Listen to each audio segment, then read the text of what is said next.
کبھی زندگی میں کوئی منصب مل جائے نا، منصب،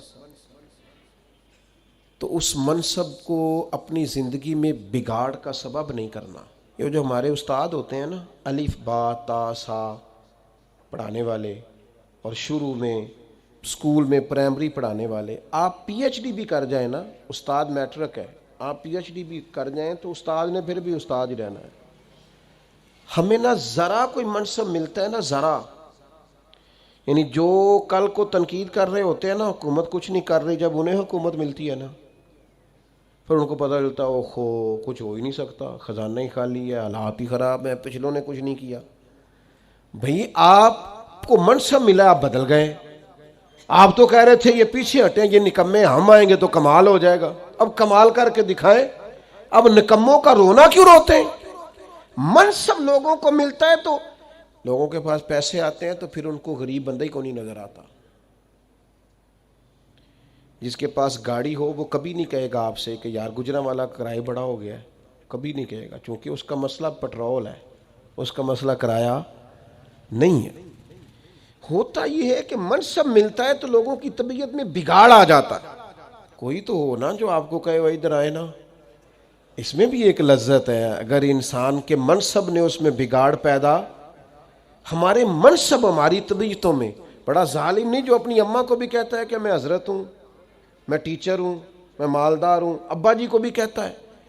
آپ کچھ بھی ہو جائیں، کہیں بھی چلے جائیں، وقت کے محدث اعظم بھی ہو جائیں، جنت پھر بھی ماں کے قدموں کے نیچے ہی ہے۔ کیسے ادھر ادھر ہو سکتے ہیں آپ؟ اپنے مناصب کو کبھی بگاڑ کا سبب نہ بنائیں۔ میں تھوڑے دن کی بات ہے، ہمارے دوست کچھ پیار کرتے ہیں یہاں، زیادہ نہیں، تھوڑا سا ایک سسٹم ہے رمضان میں کچھ لوگوں کی مدد کرنے کا۔ تو میں یہ کچھ دن ہوئے سیڑھیاں چڑھ رہا تھا مسجد کی گلی میں سے عصر کی نماز کے لیے، تو ایک بوڑھے نے مجھے آواز، صاحب السلام علیکم، نکی جی گل کرنی سی۔ میں کیا حکم؟ وہ کدی کدائیں تھوڑے سنگی کو راشن دیندے نے روزے اچ۔ میں نے کہا مل جائے گا آپ کو، رمضان آئے گا تو۔ کہنے لگے پہلو نہیں مل سکتا، راشن ونڈن والے اور لوگ کو عیدوں بعد بھی بھوک لگ دیجئے، پہلے نہیں مل سکتا۔ تو میں ان کا بازو تھام کے کونے میں لے گیا، میں نے کہا خیر ہے، وہ ایسا آدمی نہیں ہے کہ روایتی ہو، روایتی بندے کا پتہ چل جاتا ہے۔ میں نے کہا خیر ہے؟ کہنے لگے منڈا 40,000 کماندا ہے تے 34,000 تے گیس دا بل آ گیا تے میں جنی واری راتی اٹھیا نا او دے کمرے دی بتی بلدی سی پئی، آندا تے نہیں بیچارہ تکلیف ہے تو میں انہوں آکھیا پتر راشن آ جانا ہے، تو با بل دا کچھ ہیلا کر۔ تو میں کیا حضرت صاحب نو آکھاں گا کہ انہیں سنگیاں نو آکھن، وہ دوست منصب ملے ہیں تو ہمیں بھول ہی گیا ہے، دائیں بائیں ہمیں یاد ہی نہیں رہا۔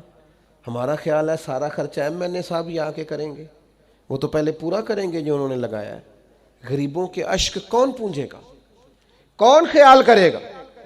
تمہیں منصب ملا ہے تم آگے چلے گئے، واپس آؤ، اپنی سطح پر غور کرو۔ آج شب برات کی نورانی رات میں آپ سے عرض کروں گا، میرا مالک بڑا راضی ہوتا ہے جب غریب کے آنسو پوچھے جاتے ہیں، اللہ بڑا راضی ہوتا ہے جب بھوکے کو روٹی کھلائی جاتی ہے۔ میرے مرشد کریم غوث پاک فرماتے ہیں میں نے 50 سال دین پڑھایا ہے، میں اس نتیجے پہ پہنچا ہوں رب سب سے جلدی اس وقت راضی ہوتا ہے جب تم بھوکے کو کھانا کھلاتے ہو، اللہ اس وقت راضی ہوتا ہے۔ اپنے آپ کو بہت بڑا نہ سمجھ لو یار، آؤ تھوڑی تھوڑی کر کے مدد کریں لوگوں، اور اپنے اپنے تحت کر لو، اپنے اپنے گلی محلے میں کر لو، اپنے اپنے ہاتھ سے کر لو، لیکن بھولنا چھوڑ دو۔ ہم بھول جاتے ہیں، وہ ذرا پیسے آتے ہیں تو لوگ گاؤں کی رہائش ہی چھوڑ دیتے ہیں، وہ جا کے کسی سوسائٹی میں گھر بنا لیتے ہیں، انہیں پھر غریب نظر ہی کوئی نہیں آتا، وہ ادھر رہے ہیں تو انہیں نظر آئے نا۔ حضرت عمر کا دور خلافت تھا، کنز العمال میں روایت ہے، میں یہ روایت 100 دفعہ پڑھی ہوگی میں نے، بڑی پرانی اور رج کے پڑھتا ہوں، کچھ چیزیں بندہ اپنے لیے نہیں پڑھتا۔ مال غنیمت کا اونٹ گم ہو گیا تو حضرت عمر تلاش کر رہے ہیں، کبھی بھاگ کے ادھر جاتے ہیں، کبھی ادھر جاتے ہیں، کبھی دائیں کبھی بائیں، ڈھونڈتے ہیں مال غنیمت کا اونٹ مل جائے۔ تو ایک شخص نے سیدنا فاروق رضی اللہ عنہ کی عالی مرتبت خدمت میں، حضور کدھر بھاگ رہے ہیں؟ فرمایا وہ مال غنیمت کا اونٹ گم ہو گیا ہے۔ تو عام سی بات تھی. لوگ کہتے نہیں کسی منڈے نو آگ چھڑو, کسی بچے نو کہہ دیو, تو فوراً کا جناب کسی غلام کو کہہ دیتے.